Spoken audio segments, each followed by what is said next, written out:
Yo, how's it going everyone? It's me, Arctic. Today's video we're going to be talking about the new weapons that just got announced thanks to the update 2.0 live stream that Genshin just did yesterday. And we're also going to be talking about the new artifact sets and what characters they're going to be kind of good on. Also, they've actually changed these weapons from the beta, I believe, to have a higher base attack, so that is a very good thing. So that's what we're going to be looking at today. But if you guys wouldn't mind subscribing, I'm trying to get to 3,000 subscribers. We're on our way there pretty fast. But anyway, let's get back to the video.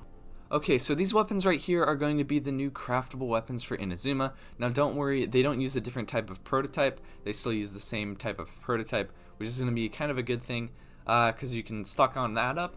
But just keep in mind that this little crystal gray thing right down here at the bottom, what that is going to be a special item for Inazuma only, and you have to have that to be able to actually craft any of these weapons. Now, they've actually changed these quite a bit from the beta, which I think is going to be quite a good thing, actually.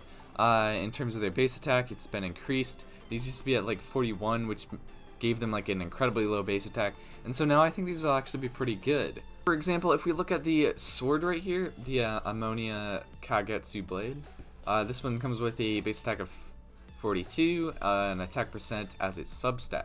But if we end up looking in the beta, since I only had access to this information before the actual live stream went live, I thought this only had a base attack of 454, basically starting off at a base attack of 41. Same attack percent actually, attack percent of 12. And so what this kind of means is that you're going to get like the same base attack and attack percent as you would with another weapon. So what that does is it actually makes these craftable weapons probably pretty viable compared to the other craftable weapons that have already been released. For example, like the prototype Rancor for the swords that has fizz damage as a substat.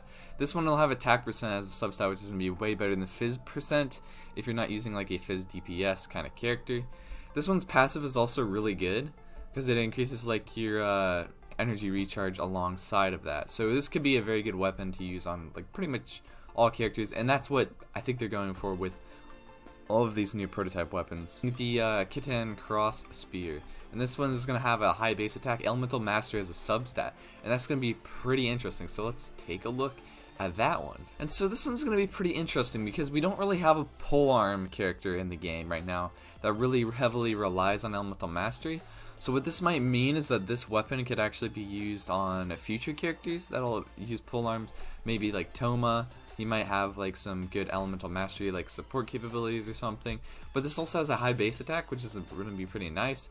So I mean, if you want to use elemental energy recharge, that's pretty good, but this also increases your elemental skill damage by 6%, and now after elemental skill hits an opponent, you lose 3 energy but regenerate 3 energy every 2 seconds for the next 6 seconds. So what this does effectively is basically gives you 6 energy, but you lose 3 energy whenever you cast your E.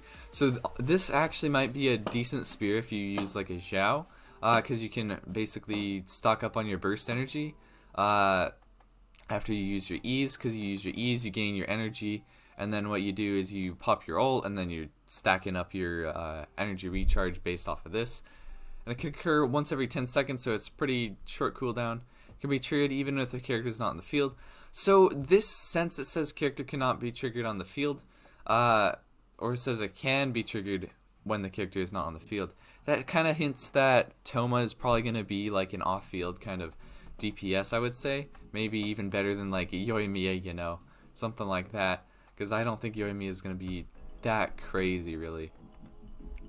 Now, the bow is going to be kind of a little bit of a weird spot because we also have prototype Crescent, and that basically does similar things to this one. However, this one also gives you like a attack damage bonus, which is going to be pretty interesting. And also, when you have 100% energy, you're going to get a double of this effect. So, I mean, if you've already saved up your stuff and go for R5 of this could actually be pretty good, actually.